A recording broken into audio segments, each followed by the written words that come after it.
So how's it going, YouTube? Taco Stacks here, back with another vlog, and today we'll be talking about garbage picking. It's going to be a long Q&A of all things about garbage picking. A lot of people have asked me a lot of questions and wanted me to make this video, so we'll talk about some cool things about garbage picking. As you see right here, I have a lot of scrap metal. Have to make a scrapyard run shortly, maybe in a week or so. As a lot of people know, I do garbage picking videos, and it accumulates through a couple different towns to make one video. Alright, so here we are for a Q&A of this video. As you can see, I'm doing it in my eBay shipping room, which looks like trash pretty much everywhere. As you can see, there's stuff. You guys see the good side as well. So, because I'm just looking at it, I'm barely fitting in here. But anyway, let's start off with a question. The first question today is garbage picking illegal? Now, garbage picking is legal in certain towns in the United States, and it's illegal in other towns in the United States. Does that mean that, am I going to get a ticket for garbage picking? Well, I kind of like to think garbage picking as the speed limit. If you take 100 people and the speed limit 65, how many people out of those 100 drive the speed limit?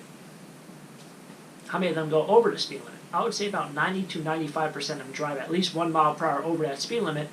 How many of those 90 to 95 drivers are going to get a ticket for driving over the speed limit, whether it be 1 mile per hour, 2 mile per hour, 3, 5, 6?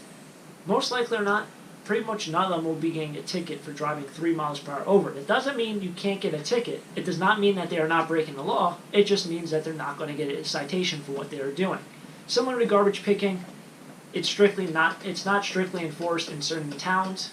It's not enforced unless you're doing something completely wrong. I mean, if you're going 20 miles per hour over the speed limit, it's no different than if you're tearing open garbage bags in the middle of a town where it's clearly illegal. Or even if it's not illegal. I mean, if you're causing a problem to overall the general society, you'll probably get a citation. It is illegal to garbage pick in some of the towns that I do. If you guys remember, if you've been watching for a while, I did actually pick up a barbecue grill, and there was a police car right behind me. This is before I knew that town it was illegal. Well, guess what? I didn't get a citation for that time. You can hear him drive off. He was in no rush. He didn't even say hello to me, he didn't even talk to me. He just turned his head, and I think for the reason being, I parked on the right side of the road. I politely took the item, put it in my van, didn't create a whole problem. I reorganized the garbage cans, and that was it. I didn't make a whole mess, and for the most part, I didn't really do anything that wrong. I didn't hurt anyone. It's no different than the speed limit. You're not going to get cited just by going over the speed limit. It's all about how you handle the situation. Next question is, why do you park so far away from garbage when you're garbage picking? Well, it's pretty simple. It goes back to question number 1. Now, the reason why a lot of towns have made it illegal to garbage pick is because people have created a problem for society by garbage picking. What I mean by that is, they will garbage pick, they will stop in the middle of the road, get out of their car, run over to the scrap pile, start loading their van up while their van is in the middle of the road. A lot of these towns have very narrow roads. They're one lane, but they're both ways. So, you kind of have to pull off to let someone else through. That's what a lot of these towns are like. And I see a lot of people on YouTube actually creating garbage picking videos now, and a lot of them seem to be doing this. They either double park, they park in someone's driveway, they park in front of a fire hydrant, or even dangerously parking in front of a stop sign so you can't see a stop sign at an intersection, all because they want to get some sort of piece of metal or garbage or whatever it might be, and they don't care about what's going on around them. I garbage pick in a safe manner that I try to make it as easy for everyone else in town that does not create a nuisance. Remember I talked about getting a citation for garbage picking, how it's illegal? If you don't create a problem for other people, a lot of police officers just turn their head. It's like that with every law. Just don't create a problem for everyone, and everything will be good. I've stopped watching a lot of YouTubers because they seem to just care about themselves. They care about whatever's going on in that situation. Don't be lazy. If you double park and someone can't get around you, you're creating a problem for everyone. If there's an emergency and someone has to get around and you're fiddling around in a pile of scrap metal, it doesn't do anyone it doesn't do a benefit to anyone. It's very unfortunate, and that's actually the reason why this one town made it illegal. That's why this one town made it illegal to garbage pick, is because the roads are too narrow, and people in the past have previously double parked the road to pick up scrap metal rather than driving halfway down the block and parking legally. It just created a problem for everyone. So they banned garbage picking, they banned scrapping for that exact reason. I don't want that to happen to these other towns and have people pretty much upset with me because I'm causing a problem. I can't tell you how many times I've tried to get around someone else who's parked in the middle of the road. you guys probably notice a lot when somebody double parks on a road, and you have to go into oncoming traffic. It creates a little bit of hesitation, and and then someone comes up behind you.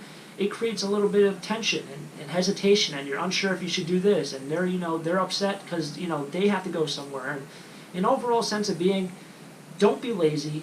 Get out of your car, park in the next legal parking spot, and just pick up whatever you're picking up. It's like another 50 feet or 100 feet. It's unfortunate. A lot of people ruin it for other people, but in the overall sense of being, think about everyone around you. If it's not a busy road and there's parking available on both sides, there's 2 or 3 lanes, you can park wherever you want. It's not going to create a problem, but way too many people just park in the middle of the road of a 1-lane street with cars on both sides. And it's the reason why garbage picking is illegal in a lot of towns, is because the scrappers and garbage pickers have created a nuisance for the overall town. It's unfortunate, but that's part of garbage picking. Next question, Taco Stacks. I'm just starting to do scrapping. Where can I learn about what metal is what? Is there a place or a video you can steer me towards? Scrapping is something that I've kind of just built my own brain around. I didn't really learn much scrap about, I didn't learn much about different ferruses or different non-ferrous metals. If it sticks to a magnet, it's probably iron or light iron. It's not worth that much. If it doesn't stick to a magnet, such as brass or copper, it looks brassy, it looks coppery, there's a certain color to it, that sometimes you might have to hit a file to a certain piece of brass, and if it comes out that, that metal underneath the brass is not goldish or yellowish, brassy looking, then it's not brass. But for the most part, you can kind of just tell by looking at it. I did not learn from any video specifically, but maybe I'll do one in the future. I'm not a full-time scrapper. I just do it for fun and whatnot, but maybe in the future I'll be doing a scrap video like that to determine different kind of metals. Next question, how do you know where to find all this stuff? Well, I go around on garbage day. It's like anyone else. Someone else also asked something like, hey, how would I be able to know where to find garbage? I am a human being. I do garbage myself. I put out garbage. When I'm putting out garbage, it's garbage day. So because of that, I know in my township, it's garbage day. I can drive around my town and see if there's other people put out garbage. To find local towns around you that put out garbage, just drive around at 5 o'clock, 6 o'clock at night, and you'll find garbage in certain towns on every block, every house, and that's garbage day for them. So that's how I kind of find it. I put about 3 to 4 hours of driving around for garbage to come out with about a 10-minute video. So a lot of people ask me why I don't make my videos longer. And I can put 3 hours of me driving around, but I think you guys might be a little bored of that. So with that in mind, it does take a lot of work. So if you're interested in garbage picking, just look around and see what day you put out garbage, because that's probably most likely your town's garbage day. Hey Taco Stacks, I was wondering why you don't take the furniture and run it through the auction. Well, the reason why I don't run through any local auctions is because one local auction is very, very tough to get furniture or any items in because they're overbooked.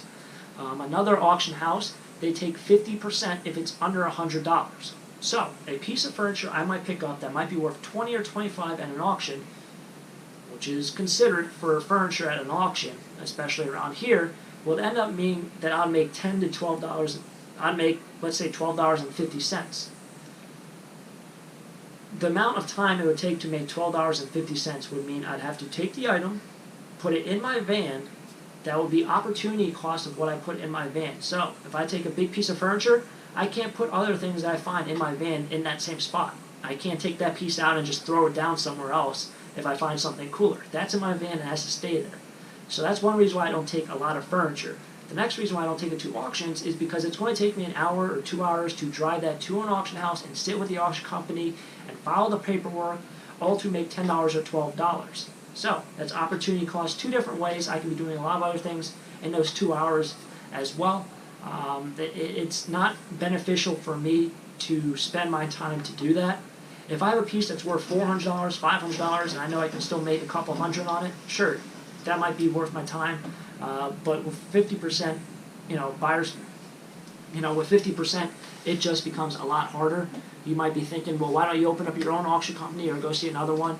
There's just, it's kind of like a monopoly. There's only certain amounts that you can really go to. I'm not opening up an auction company. I enjoy making YouTube videos and garbage picking. I have no interest in starting an auction company, for that reason. Do you get upset when people tell you that you need to pick up certain things and not pick up other things, such as the expression stepping over dollars for dimes? Well, it upsets me in a way that, I do these garbage picking videos for entertainment. And it doesn't upset me when people, seem frustrated or this or that, but a lot of times I say why I don't pick certain items up. A lot of other times I might say why I do this or do that. All my videos kind of correlate. So my scrapping videos, you'll see me, scrap certain items, and I'll be like, well, I picked that up in the garbage. It's, aluminum. I remember me saying it was aluminum. Or, hey, here's a bunch of wire. I got this from vacuum cleaners. Or I got this from auctions. They all kind of correlate one way or the other. So when people just watch certain videos and don't see me, bring a piece of furniture to the flea market or whatever it might be, or why I scrapped this or why I put this on eBay, they don't watch all the videos. It's kind of frustrating in the way that, I've created this YouTube account and these YouTube videos to kind of correlate with each other to show you, hey, here's the best way you can make money. This is not working for me. This might work for you. I'm trying to help out other people as well. I'm providing some sort of entertainment, it seems like, to people, and people love watching the videos. But at the same time, there's other people who just enjoy watching my videos to try to learn something and educate them in a field that they might not be educated in, whether it be scrapping or flea marketing or this or that. The market I sell at is not a furniture market. I can bring furniture there. It doesn't sell that well. It takes up a lot of space in the van, and because of that, I just simply skip by it.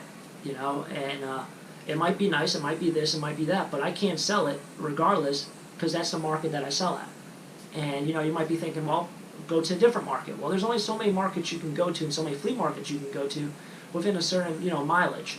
And so for that reason, it just frustrates me a little bit that people might not watch other videos. Recently I did not pick up a certain piece out of the garbage. If people have watched me from 2 months ago, remember I took a similar identical item, a very, very similar identical looking item to the flea market, and I brought it for 2 weeks. I wanted $25 for it, and I sold it for $10. Very similar quality, very similar company. I think it was pretty much the same exact, type of furniture, and I think I sold it for $10. It was not worth it for 2 weeks to haul it back and forth, unload it 3, 4, 5 times. So I learned from that. So when people see videos and they say, oh, why didn't you take that? And they call me an idiot and stupid and all this, it's frustrating that, it's frustrating in a way that I feel like I've showed you. It's frustrating in a way that I've tried to educate certain people in, a field that, they might be interested in, and they choose to just ignore it, and they choose to kind of just ignore it or brush it off. That's the only reason. Comments, they go in, I read every comment. There's a lot of hate, like anything, there's a lot of hate, unfortunately. I know I've watched a bunch of YouTubers who seem to react to this hate, and recently some, YouTubers decide, hey, this is too much, it's hitting too close to home, I don't want to do this. And I try to keep things very neutral. I try not to let things affect me, and for the most part I really don't. But it does get frustrating to the point where when people, continuously say the same thing over and over and over, and I've explained it in certain videos over and over, that, it's, what are you going to do? And that's the only reason why it's kind of frustrating. That's the only frustrating part. What's said and what's not said, that doesn't really affect me much. But, not understanding what's going on and not understanding, hey, I've tried this doesn't work. That's just part of, garbage picking. That's just part of garbage picking. Lastly, what is the coolest thing you've ever found to date? Well, a lot of cool things I found. So recently I found a weather vane. That was probably my most monetary valued item. I think I'll be getting the most amount of money for that. I pulled toy cars out of the trash, ice skates, vintage antique ice skates, lots of scrap metal, copper bars, a nice old wooden advertised box, some canvas leather bags, lots of cool stuff. I don't know what really hits home to me to being the coolest thing. I found those round drum top tables. Those were also really cool. I think those were in mahogany. So for the most part, I found a lot of cool things. I do enjoy everything I find. I try to send it off to a place where, it can be appreciated down the line. But as for one thing, I can't really think about it. I think the wooden box, that just because it's old advertisement, it's oil or it's gasoline, it's wood, and it's something that's, highly sought after right now in the current market, while at the same time, it's just amazing that, you can still come across that kind of thing.